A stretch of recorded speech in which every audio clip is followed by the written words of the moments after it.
All right, I'm going to put you in the driver's seat in this parable, in this story, literally in the driver's seat. And you have my complete permission to use this, change it, without quoting me, without giving me credit. Use the concept, change it, alter it, do whatever you need to do, but use the essence of it so that maybe you can help your friends. Remember, friends don't let friends drive drunk, and friends don't let friends vote for Hillary. All right, I couldn't resist. So here you are, you're in the driver's seat. Literally, you pull up to the curb. One of your friends, an old family friend, waves you down, flags you down. Somebody that you know flags you down and says, "Oh, I'm so glad to see you. Listen, my mom is sick. This is my elderly mother is sick, and my children need some antibiotics. The doctor prescribed them. I've got to make a run to the drugstore for my mom and the kids, and we're out of bread and milk and eggs, and I've got to make a run to the grocery store. And I don't have any money, so I'm going to stop by the bank really quickly and rob it. I'm going to rob the bank. And if the teller recognizes me, I might have to shoot the teller. Anyway, could you please help me? I've got to get these things for my mom and for my kids. Would you help me? Can you drive me?" You're in the driver's seat. And you say, "Well, I don't agree with the robbery part. I don't agree with maybe having to kill the teller. But I like this person, I know this person, and I completely support their need to take care of their elderly mom and to take care of their children. So, well, sure, hop in, come on in." So, you drive to the bank. Person says, "Just wait right here by the curb." They pull a mask over their face, go in. You hear bang, bang. They come running out, bag full of cash. "Quick, let's go, let's go." They go, take the mask, throw it out the window.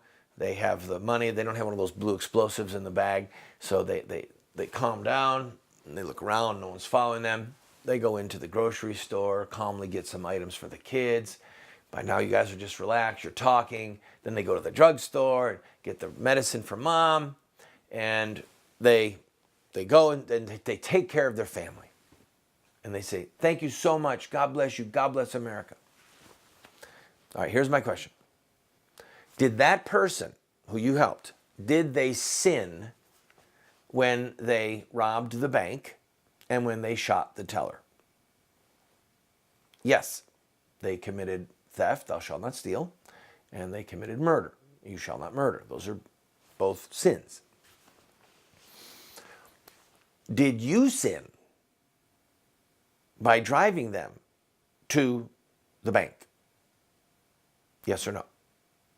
Are you an accessory to murder? Are you an accessory to robbery?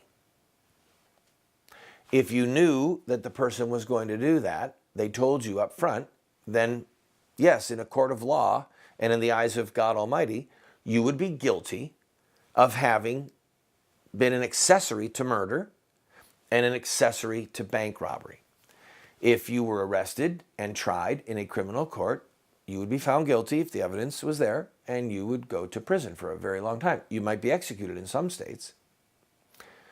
And in the eyes of heaven, in the eyes of God, because you knew what the person was going to do, because they told you, you would also be guilty of a sin before the majesty of heaven, before the tribunal of heaven, the courts of heaven. All right, let's bring it around to Hillary. Hillary says right up front, she's a champion for women's rights. When that is code language for that she is going to do everything she can to protect Roe versus Wade and to make sure that babies are butchered in the abortion mills of America by the hundreds of thousands, over 1 million babies a year. That's what she's saying. I'm going to protect Roe versus Wade. A woman has a right to choose. That's all code language for the shedding of innocent blood, a murder, okay? She has said that she is in favor of same-gender matrimony, okay? This is another crime against God, another abominable sin. Remember, God destroyed Sodom and Gomorrah, right? It's one of the sins that cries out to God. She's said what she's going to do. So if you are helping her get to the White House, you're driving the car, Can you see where this is going? If she says, please help me get to the White House, and you say to her, well, I don't agree with her on the bank robbery part and on the murder part, but I do agree with her taking care of her mom, and I agree with her taking care of her kids. In other words, I agree with how she wants to treat the elderly. I agree with her on educational policies. I agree with her on self-defense. I agree with her on taxing. All of these things, I agree with her. I don't agree with her on these two other things that are kind of important, but I agree with her on everything else. Like you agree with a person going to get their groceries or going to get the medication. Are you sinning if you take her to the White House in your car with your vote? Are you sinning? Because you're going to help her to kill babies. You're going to help her shoot the bank teller and to rob the bank. I think the answer is clear. You'd be sinning. Now that's what you can say to your friends, to your neighbors, to your relatives, to the friends at church. You go to church with people who vote for Hillary. You understand that? You voted for Obama. You go to church with them. And somebody didn't have the guts to tell them the truth. Do you have the guts to tell them the truth? I'm going to take a quick break and we'll talk about the men behind the pulpit and the women behind the pulpit. Let's picture this little story with the driver coming up, and we'll have a couple of priests and preachers standing on the corner listening to this dialogue. What do they do when they know the truth?